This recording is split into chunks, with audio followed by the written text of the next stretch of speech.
Bien, vamos a estar compartiendo en esta preciosa hora. En el libro vamos a estar buscando en esta noche, vamos a buscar la palabra de nuestro Dios, en cual vamos a estar compartiendo en esta preciosa noche. Sabemos que nuestro Dios es tan grande y poderoso, en cual está siempre dispuesto para que podamos realmente ser sus siervos, y en cual tiene su poderosa palabra para nuestra vida. Vamos a compartir en esta tarde, bajo la autoridad del Padre, el Hijo y el Espíritu Santo, este Salmo 14, pero antes vamos a orar a Dios.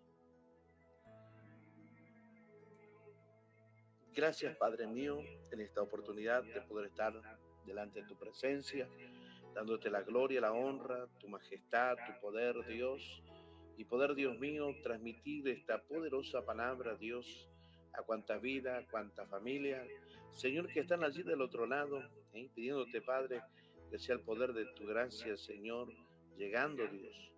Alabado sea Dios de una manera gloriosa, Padre, a través de tu Espíritu Santo y la poderosa palabra, Señor, en cual compartiremos en esta preciosa hora. En el nombre de Jesús, muchas gracias, Dios.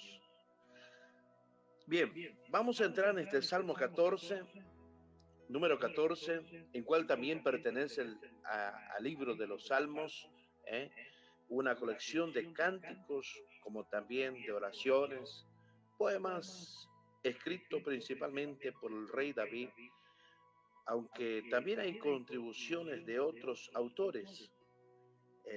En este salmo, por ejemplo, el propósito que vamos a estar compartiendo de los salmos es expresar una amplia gama de emociones humanas hacia Dios, desde la alabanza y gratitud hasta el arrepentimiento y la súplica en tiempos de dificultad. Por eso es que siempre comparto que estos salmos no son capítulos, son libros, ¿verdad?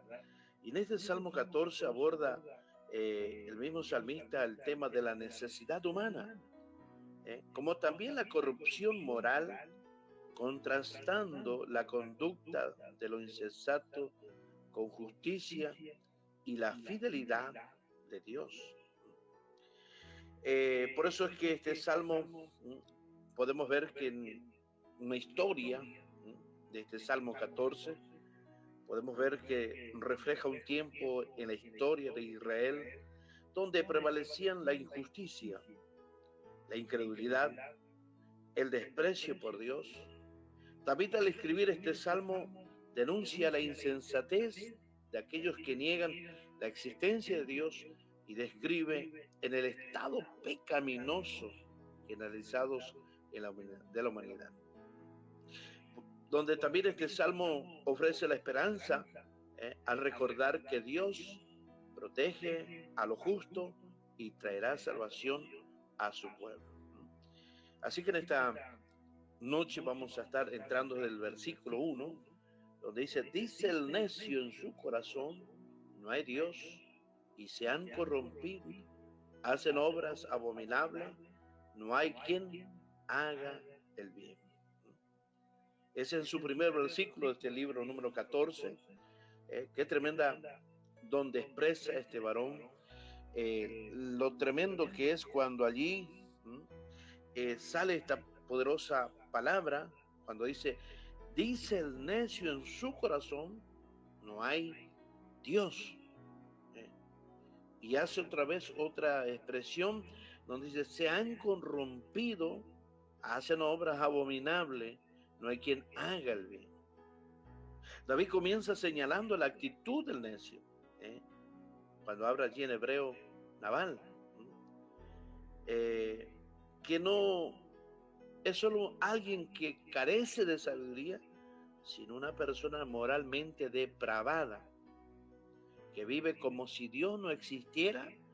Este rechazo lleva a una vida de corrupción y maldad. Por eso es que cuando habla allí, se han corrompido y hacen obras abominables, donde cuántas cosas, ¿verdad? Son realmente abominables ante los ojos de Dios. ¿eh? Por eso es que la palabra es tan viva, tan eficaz, tan poderosa, que nos lleva allí ¿eh? tremendamente a entender cuáles son las cosas que Dios anima a un pueblo a buscar, a un pueblo, a una nación, a realmente a recordar de cómo Dios un día los sacó de una esclavitud, de cómo Dios un día los liberó ¿eh? de las costumbres paganas de aquella nación. Pero cuando vemos en estas cosas, cuando vemos todos estos relatos de estos capítulos, de estos versículos, perdón, ¿eh? cuando también allí el necio Nabal no es ignorante en lo intelectual, sino en lo moral y espiritual. Su problema no es falta de conocimiento, sino rechazo deliberado de Dios. Quizás en esta noche hay algo que estás rechazando, esa gracia, ese conocimiento, y te has deliberado haciendo un rechazo deliberado a Dios. Cuando podemos decir negar a Dios conduce a corrupción moral. El corazón sin Dios es un terreno fértil para la maldad, donde tiene toda la fuerza para crecer todo lo malo, todo lo que no es agradable a Dios. Por eso es cuando el mismo apóstol Pablo dice en Romanos capítulo 1, verso 21, 22, profesando ser sabio, se hicieron necios. Profesar, decir que conocemos la palabra de Dios, conocemos las promesas de Dios, pero que ¿eh? en realidad nos hacemos tan ignorantes, ¿eh? o como por allí otra palabra expresiva que lo toman en este tiempo, diciendo de una manera de decir tontos, ¿eh? Pero cuando vemos este versículo en nuestra vida espiritual, no basta con reconocer a Dios con los labios. Si el corazón lo niega, la vida se corrompe. ¿Qué significa? De que hay algo que si realmente no solo reconocerle a Dios, claro, con nuestros labios podemos expresar que conocemos a Dios y reconocemos a nuestro Dios, pero es solamente de nuestro labio. Pero si en el corazón lo niega, la vida se corrompe. La vida termina siendo como aquella joya o aquella perla o aquel anillo o brazalete en la nariz de un cerdo, enterrado en el fango, en la mugre, donde totalmente se corrompe, donde ya pierde el temor, la gracia de nuestro Dios. En el versículo 2 de este salmo dice, Jehová miró desde los cielos sobre los hijos de los hombres para ver si había algún entendido que buscara a Dios. Cuando allí podemos ver este versículo, es como que Dios observa toda la humanidad. ¿eh? Dios está mirando continuamente nuestra vida. Ciertamente no somos perfectos, pero tampoco debemos profesar en la maldad. ¿eh? Reconocer que solamente por medio de nuestro Dios podemos seguir alcanzando su infinita misericordia. Buscar a Dios es la señal de verdadera sabiduría. El temor a Jehová es algo que debemos continuamente buscarlo. Podemos ver que Jeremías, el profeta mayor, uno de los profetas mayores, en su capítulo 29, versículo 13, dice, me buscaréis y me hallaréis porque me buscaréis de todo vuestro corazón. No será una búsqueda de labios, una búsqueda de a ver qué pasa o qué resultado lograré. No, Buscaremos de todo nuestro corazón, apartándonos de toda impiedad, de toda transgresión moral, psicológica, espiritual. Cuando vemos que esto, la vida del creyente debe caracterizarse eh, por una búsqueda continua de Dios. Esa búsqueda continua no es de autosuficiencia, no, sino que tiene que ser completa, buscarle a Dios, entrar en esa proyección, ese proyecto que Dios tiene para nosotros. El mismo salmista en su versículo 3 dice, todos se desviaron a una y se han corrompido. No hay quien haga lo bueno y no hay ni siquiera uno. Allí haciendo una expresión que todo, todos se desviaron, todo. No han quedado nadie, no hay nadie que haga lo bueno, ni siquiera uno. Aquí se declara la universalidad del pecado. Nadie es justo por sí mismo, claro que no. Nadie. El que dice, no, yo esto, no, yo aquello. Déjeme decirle que muchas veces tenemos una muestra de apariencia, negando lo malo. Pero allí Pablo toma este versículo en Romanos capítulo 3, verso 10 al 12, dice, para demostrar que todos necesitamos un Salvador. Todos necesitamos, sea el lugar que estés, sea la circunstancia o en la sociedad que te encuentres. El mismo profeta Isaías capítulo 53, versículo 6, todos nos descarriamos como ovejas. Muchas veces escuché personas que dijeron, no, jamás me aparté de Dios. Pero muchas veces nuestros hechos son los que niegan esa eficacia. En la aplicación espiritual nuestra vida nos recuerda nuestra necesidad constante de la gracia de Cristo, continuamente zambullirnos en la presencia de Dios, sumergirnos, no dejando que allí quede la espalda, el pie sin mojarse, no, completo allí en la profundidad, a veces en esas corrientes que son medio fuertes y quieran arrastrarnos, pero allí donde conocemos que está extendida la poderosa mano de nuestro Dios. El versículo 4 dice, no tienen discernimiento todos los que hacen iniquidad, que devoran a mi pueblo como si comiese pan, y a Jehová no invocan. ¿No tienen discernimiento todos los que hacen iniquidad, que devoran a mi pueblo como si comiesen pan, y a Jehová no invocan? Esa es la pregunta que hace el versículo 4.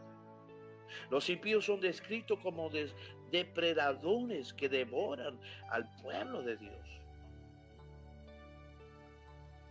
Los impíos, personas que no tienen temor, que no aceptan la corrección de Dios, no aceptan los mandatos, los decretos que mismo Dios dejó en su palabra, la sombra perfecta que Dios tiene.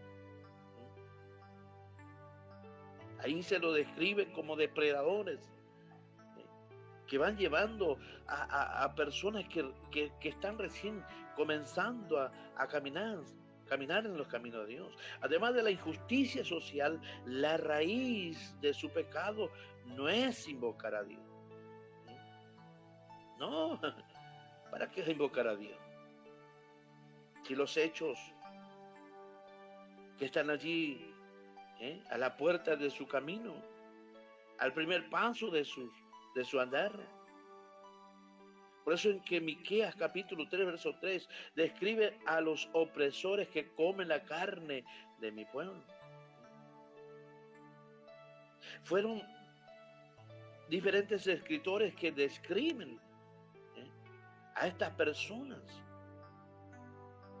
Cuando vamos a una aplicación espiritual, el verdadero mal no es solo social, sino espiritual. Una vida sin oración ni dependencia de Dios. Estas cosas nos llevan a que podamos caer en estas corrientes de estas personas donde no tenemos una vida sin oración, sin estar dependiendo de Dios, porque solamente depende de lo que está delante de sus ojos. El versículo 5, ellos temblaron de espanto porque Dios está con la generación de lo justo. Los malvados en algún momento sentirán temor ante la presencia de Dios. Claro que sí, algún momento, pero es cuando nosotros debemos permanecer en la dependencia, en la oración, en la búsqueda de Dios. Dios protege y está presente con la generación de los justos. Jamás Dios va a desamparar cuando tú tienes un corazón predispuesto a amar, a pesar de que vengan cuántas tentaciones, cuántas promesas de alejarte de la presencia de Dios, cuánta propuesta que sacará tu propia mirada de los caminos de Dios. Dios protege y está presente con la generación de los justos. Donde Mateo, por ejemplo, nos habla en capítulo 28, versículo 20, yo estoy con vosotros un rato. No, todos los días. No es que Dios viene un ratito y está contigo, te abraza, te da una palabra, aleluya, que sientas el gozo, la presencia de Dios y se fue. No, Él está continuamente al lado nuestro. El justo puede enfrentar las opresiones con confianza porque Dios está a su lado. Cuando nosotros tenemos a Dios en nuestra vida, aunque vengan cuantas cosas sobre nosotros, pero que sabemos y reconocemos que Dios es el que está al lado nuestro, miren, no habrá nada que nos haga temblar las canillas. No habrá nada, aleluya, que nos haga disminuir en la fe, sino que estamos confiados porque Dios está al lado nuestro. En el versículo 6 dice, el del consejo del pobre se han burlado, pero Jehová es su esperanza. Cuando habla allí, los pobres y humildes son despreciados por los poderosos, pero Dios es su refugio. Cuando muchos nos miran desde la alta sociedad, con aquellas camionetas, 0 kilómetros, hogares, con todos los chiches, lujos por haber, viajes aquí, viajes allá, y nos miran a nosotros que portamos una Biblia, que quizás tenemos apenas un pequeño móvil, que un poco más no se cae, pero que allí nos miran y somos despreciados. Pero sobre nosotros, los pobres, los humildes, lo tenemos a alguien más poderoso que todo el dinero, que toda la riqueza que pueda haber en este mundo, tener a Dios que es nuestro refugio. Aquí se le ve la justicia social de Dios que defiende al necesitado. Solamente Dios espera que nosotros peguemos un grito de angustia, pero esa angustia no es una angustia desesperada, no, es angustia en un sentido de necesitado de que Dios nos acompañe y esté presente su presencia.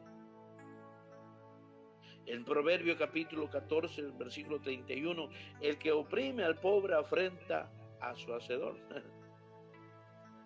No es que se están metiendo con un pobre evangelio, con una pobre evangélica, aquella mujer que se viste decorosamente, que guarda su vida, en su vida social, donde no está mostrando sus curvas, no, aquella mujer que con integridad, con humildad, con sencillez, aquel hombre que tiene allí su vestimenta o su vida personal, su testimonio. Y esas personas que se levantan o se burlan, se están burlando del mismo Dios. Aunque el mundo desprecie al débil, Dios lo acoge y lo guarda.